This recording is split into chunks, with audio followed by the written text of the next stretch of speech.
All right, David, we're going to start our reviews. Right now, we're going to go ahead and begin with Celine Song's latest called Materialists. Some people just want more. A young, ambitious New York City matchmaker finds herself torn between the perfect match and her imperfect ex. This movie, of course, starring Dakota Johnson, Chris Evans, and Pedro Pascal. You, my friend, have been very quiet about this movie. I know over the weekend, and we're going to be talking about these movies now, I reached out to you, and you were very much like, not, I was asking, hey, like, did you guys see anything? Because you guys have been quiet. And like, oh yeah, we watched all these movies, and I'm like, did you like any of them? Because I'm like, okay. And I know that Alexis and I you have been kind of on the sidelines, because like David, not that we've been fighting about it, but this movie has apparently been quite contentious, and people have had some pretty wild takeaways from this movie, which is crazy.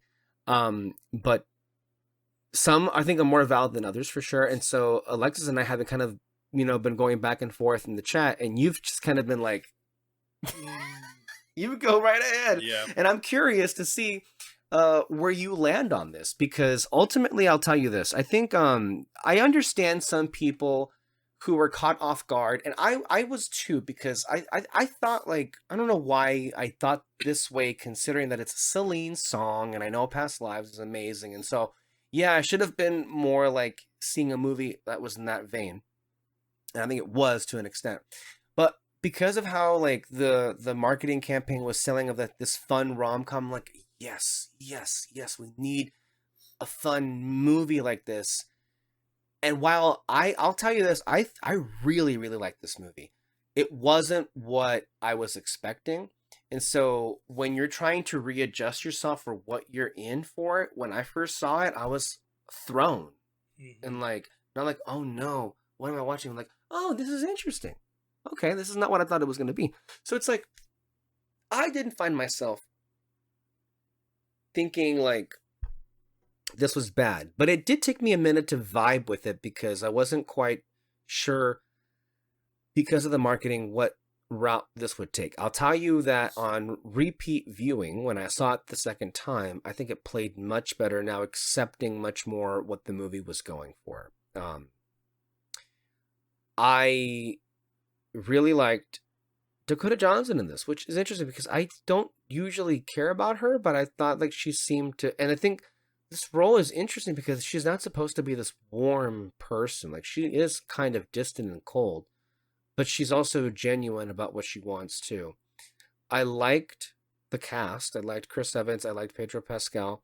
I just thought this was a really fascinating movie, because I don't think you see too many films talk about relationships like this. And I think what shines most about it is Celine's Song. Obviously in the direction, but especially in the script that she wrote. I just got sucked into a lot of these conversations that were happening in the movie that I thought were really kind of grounded in reality. But as we've seen, the response has been kind of all over the place. I think there have been people who have loved this movie and defended it at every cost, and there have been people who have just despised it and kind of torn it apart for various things. I think we saw in the discourse some rather absurd takeaways from people, and then we've seen some other things that have been, I think, a little bit more justified.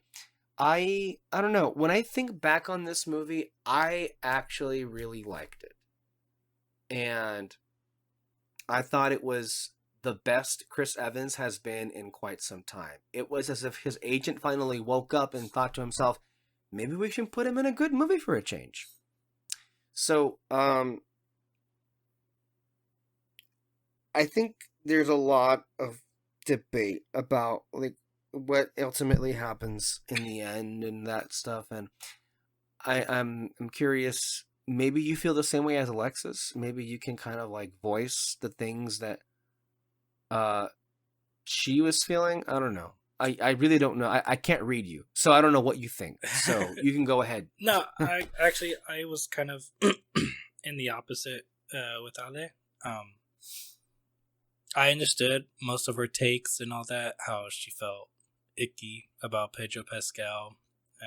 She was sort of thinking of a cynical take for the ending and all. I was more of a hopeful person, and in kind of like in conclusion with her and me, because she would ask me after you guys would talk through the through texting and all that.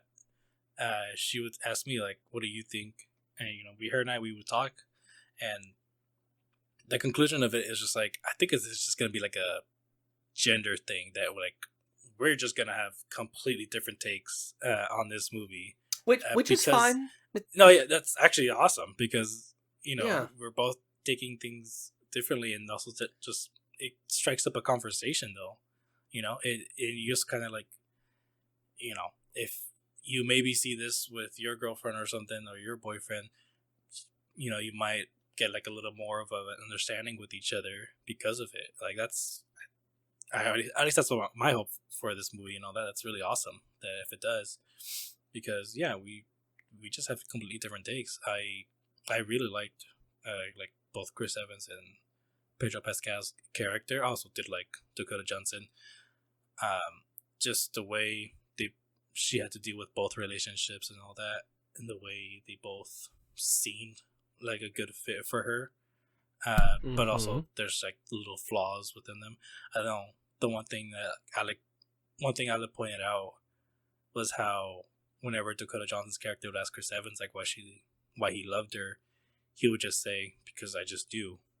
And Alex, she was kind of like, "No, like you gotta explain and everything." That was her take. But for me, I was just kind of like, wasn't that it? Isn't that like all you need? It's just like, does it really need explanation? You just know you got this feeling and all that. So I don't know. It could just again could be a gender thing, could just be an experience thing. I don't know.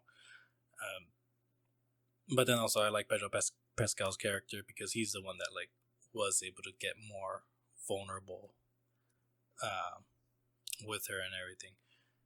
So that was really interesting. Go ahead. I did have some minor complaints. There were some moments within the acting that I was kind of like, why did that come off weird? It was mostly in the beginning as the movie went on. I was kind of like, okay, I kind of forgot about it and all.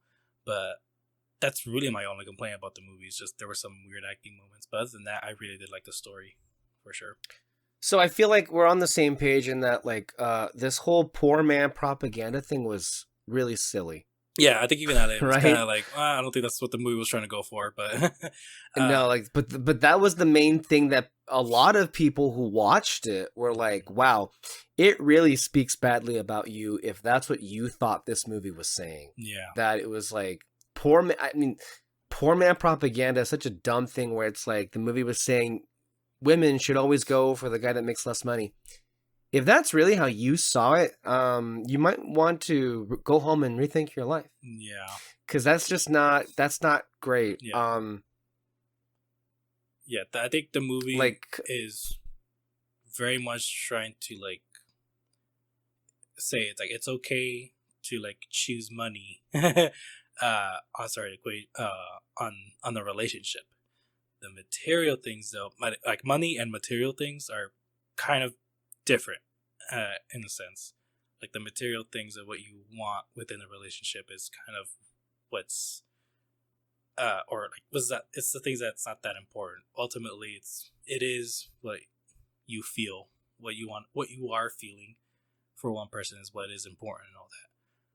Money you can't take into it and all that, but the material things is something that you might have to get over. Yeah, I'm trying to look at the chat that we had here just to remember what exactly was going on here. I think like Alexis was bringing up like fair points that some people were saying, women in particular. Let's see. Oh, I think one of the things is like she wasn't happy with the fact that it ended with them getting married. Mm-hmm. And I think there's some interesting discussion there about like, should the movie have ended that way? Shouldn't it have just ended with them just being together and that was it? I mean, the way that I took it was like, those two had been married before. I liked the proposal he made to her. I thought it all was just like, wow, like, okay, you're selling me on this. So, um, I thought it's exactly what she wanted. I mean, the whole thing, the movie that I'm watching is like she loved him. Mhm. And despite the fact that she, was doing math in her head and thought and wants more things, I think part of the messaging of the movie is you really can't help falling in love with who you fall in love with. And for whatever reason, like he does it for her and she does it for him. And at the same time, I don't think the movie is saying that everything's like happily ever after. It's all going to work out. I think it does leave some doubt in there about like how far this thing can go. But she seemed to say that it wasn't. I think it wasn't necessary to end with them getting back together. What more did she say on that? And that I don't quite remember. 'Cause I'm looking at it here. Yeah, I'm trying to get it too. Like she says here, I can see both sides. The hopefulness of believing in him and trusting him to get it together because she loves him. But I see the other side where we get burned almost all the time from choosing them. And for those who see that it's not about the money and just putting in the effort, if I'm doing things to make myself better, and my partner better believe he will be doing it. Yeah, there was some disagreement about the sincerity of Chris Evans, I guess, like proposal or promise to make. Like there were a lot of women particularly who felt when they were watching this movie that, I guess the way that they interpret it is that it seemed to ring hollow, the proposal that Chris Evans was making, that they seemed to think that he was flat out telling her, I'm not going to be any better than I already am, so you need to lower your expectations to be with me. That's what a lot of people heard. Mm-hmm. And maybe it's just the romantic in me, and it may just be that I'm a guy, but yeah, that's the thing though. I don't see that at all. Yeah. I'm sorry. Like, is it really like a guy thing that we're just kind of like, yeah, we believe the other guy, you know? It's like, it's so weird, it's so crazy. But yeah, I was thinking the same thing. It's like I believe that he's gonna do it, you know? He's gonna make the effort. Yeah, like I said, you really have to ask yourself at some point, are you a romantic or not? And I'm not asking for a person to give up all their agency or hopes or dreams or desires for somebody else, and neither is Celine Song, because very clearly this is, by all accounts, not the best decision for either of them, because they could make better decisions. That's what the movie is saying. But they're going to try and see where this thing goes, because the love between these two is real. Mm-hmm. And that is undeniable. Yeah. And if love isn't enough for you, fine, but I don't understand why people have to make this a referendum on themselves. That was just to me. It's like people really did, though. It's like we're talking about these two characters, and at some point, and yes, at large, Celine Song is making a commentary about the nature of relationships and dating in the 2020s, whatever. But like people, I think maybe went a bit too far, like taking things personally. That also seemed to be the case, right? Like, yeah, for sure. And I don't know if that was just because this movie hit at their heartstrings, or maybe because they saw Past Lives and they were kind of like, this really hit me hard. And, she's gonna do it again, isn't she? And they just kind of, I mean, it's kind of what we did with this movie too, for sure, because we both saw Past Lives and we were kind of like, had very high expectations of her next movie, and we shouldn't have gone in that way, but we did, and kind of. I don't know. I personally would not say that I walked in with high sky expectations. Mm-hmm. I walked in just wanting to have a good time. So thankfully, like to me, like I've been, I think, better at like trying to like not allow the expectations game to set me back. I also was aware of like an interesting discourse happening, so I was like, okay, let's see what happens. Mm-hmm. I don't think I would say this is as good as Past Lives, but I also want to say this. I don't like having conversations at films starting off with, well, it's not as good as this, or it's not as good as this person's other work. I think it's natural to compare it to their other work, but let the work speak for itself, and then judge the work on its own terms. I don't think it's fair to always be like, The latest Steven Spielberg movie, is it as good as his best? Or the latest Pixar movie, is it as good as their best? I'm not sure that's a very helpful conversation. I think it's always best to just take a movie for what it is and for what it was trying to achieve.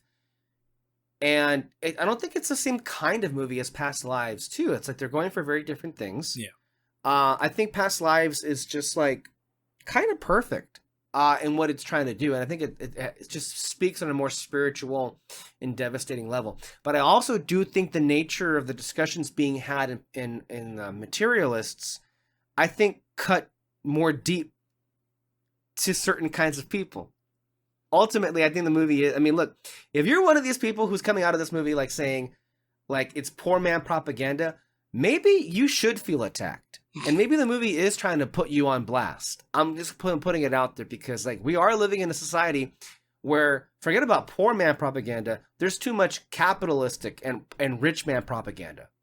Can we just call it and admit that for what it is? And look, if you want to live your life and you want to get yourself a rich partner, no, I'm not here to make any judgments on that. But I do think everyone is free to choose the relationship that they want. But just because you've made a judgment call for yourself does not give you the right to impose your own judgment calls on other people and what they may wish to do. Right? And I think on some part, the movie is trying to communicate that even for somebody like Dakota Johnson, Lucy, the titular character here, who maybe a lot of women saw themselves in Lucy. And maybe they felt put on blast that the movie was saying, for all of the riches and things that she wanted for herself in her life, she gave all that up to be with him. Which I'll tell you this, I think it's pretty funny. I never thought to myself that there would be a movie in which there would be a contingent of women who were upset that the girl picked Chris Evans. In what universe, rich or poor, is picking Chris Evans a looked down upon decision? And I'm sorry, but Pedro Pascal is no Chris Evans. And I think that's why they were cast the way that they were. I think the movie is trying to say that too. And I also will say, look, I didn't get a bad feeling from Pedro Pascal. I sympathize. I think I sympathize with all of the characters. Yeah. And I got where he was coming from. And I found him to be quite charming and sincere. And I'm glad the movie didn't make him out to be a bad guy. I thought it was a very honest, very plain-spoken film that had some universal truths to it. And I understand that not everyone's going to like get the same thing out of it. But I do support the idea that, you know, not everything should be revolving around money. Love isn't money. They're not the same things. Yeah. I'm sorry, but it's not. It just ain't. And I think that's something that, by the way, is ingrained in our DNA and that we've known for a long time. I don't know. And as far as like what Chris Evans was saying, to me, it felt like a sincere and heartfelt proclamation that he was going to do the very best he could to be better. But he was also realistic in that, look, I'm not going to ever be Pedro Pascal. I'm not going to have that money because the realities and the economic conditions in which we live in, it's not going to be possible for me to ever be rich. But I can promise to you that I'm going to be better. I'm going to do better. But I guess people heard it a different way. Yeah. Or maybe, to be even fairer, it just didn't sound like that was enough. Yeah. No, yeah, and especially when it comes to Chris Evans and Dakota Johnson's characters, I also like to think though too. It's like if it goes bad, I know for sure for Dakota Johnson's character, she can get back up. She she when they were in their relationship, they were both pretty poor. After the breakup, she made something of herself. She became super, super rich, clearly on her own and all that, and she wanted a rich man afterwards. And you know what? That's awesome for her. I was kind of rooting for that, you know? And then when it came to Pedro Pascal's character, I actually really liked him the most because, yes, you were kind of like expecting him to be maybe something of an asshole or, you know, just something was going to be off about him at the very least. But, you know, with all that confidence he had because he had all that money because, you know, he was tall, good looking man and all that. And for me, it never came off like arrogant or anything like that. It did feel genuine. He did genuinely want to make a connection with Dakota Johnson's character. And I love that moment of when they broke up, in that those moments where Ale felt icky about his character, it wasn't because he was some rich prick or anything, or because he wasn't making much of an effort in the relationship or anything. It's just because he genuinely doesn't really know like how to love like how to love someone, in a sense, because that was his biggest fear when they broke up. It's just like, how do I know that I'm in love with someone, and that's the thing. That was actually a really interesting thing. But like I mentioned before, Ale didn't like how when Dakota Johnson asked Chris Evans' character why he loved her, and he just says, I just do. You have one character who is in love but just can't really describe it, and one person who doesn't know how to like feel love and is afraid to like kind of that he may not even realize that on his own. And I don't know, that's just a really interesting parallel for those characters. So yeah. This movie's good. I thought it was very good too, and I'm like, okay. Mm-hmm. Well, hopefully we can bring Alexis back on here and talk about Materialists in the future.